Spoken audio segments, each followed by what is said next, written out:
no drug test, all the drug users will come to your workplace, and of course you'll be liable for accidents. In the state of Florida, among a few other southern states, lowers employers'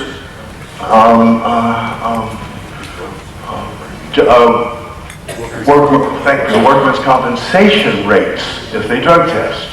The idea being, well, we'll save money. Now, there are a number of outcome studies that have been attempted, although somewhat half-heartedly. And again, like everyone else here, I recommend the ACLU's pamphlet to you, because years ago, Lynn and I were involved in a case in which Motorola, who had initially only done, in a Boston plant, had only done pre-employment testing, began to move to random testing.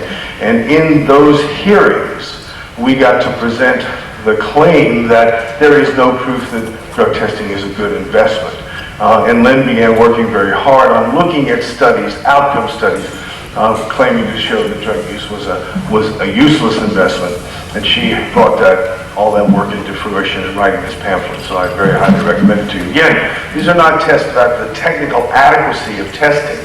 These are not tests to show whether one can find marijuana metabolite in the urine at a high rate of reproductivity. It's not a test to show whether we can find amphetamine metabolite or even unchanged amphetamine in urine, but a test, an scientific experiment to say, what difference does it make? Does it help? Now, the first story I want to tell you, and I'll try to make it brief, was it's still commonplace practice for people who are advocates of drug testing to talk about the Firestone study. And just as a quick thing, how many of you have heard of the Firestone study or have heard people cite it in these arguments? Okay. In fact, Mark DiBernardo, a man who gives overweightness a bad name. I have lots of overweight friends and intimate acquaintances being overweight, but Mark is a fat slob. I think he weighs more than I do, but he clearly is. Mark is a hack for the urine testing industry. He runs something called the Institute for a Drug-Free Workplace. And Mark will still get up and cite the kind of numbers which we often hear in these arguments. In fact, Lynn has made a listing of them, I think fairly early on in her section on the Firestone study. Drug users, DiBernardo says recreational drug users, have 2.5 times more absences than non-drug users, are 3.6 times more likely to be involved in a workplace accident, not 3.4, not 3.7, but 3.6 times, or 5 times more likely to file a worker compensation claim and use 3 times the healthcare benefits, although sometimes it's 3.2 times the healthcare benefit. Now, I heard these figures cited for the first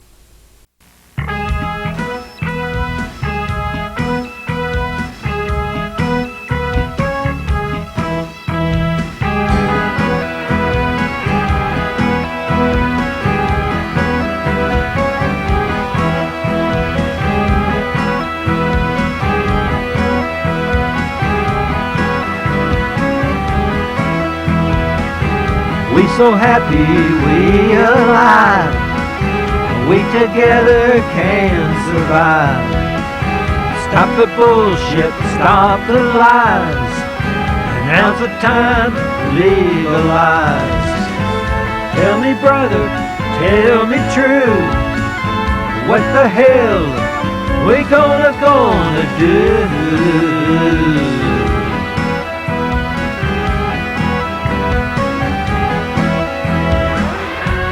Remember the days we saw purple haze. 1 and 1 is 3. Hey, hey, baby, what you do to me? We so happy, we alive, we together can survive. Mother Nature, heaven sent, don't belong to government. Hey there, sister, what's the plan? Do you really understand?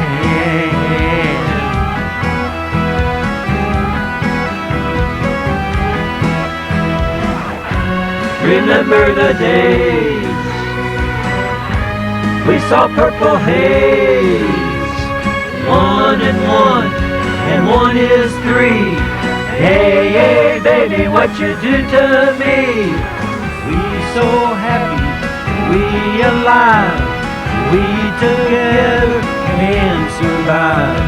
Stop the bullshit, stop the lies. Now's the time to legalize. Half the world up in smoke. Where on earth can we take the tug?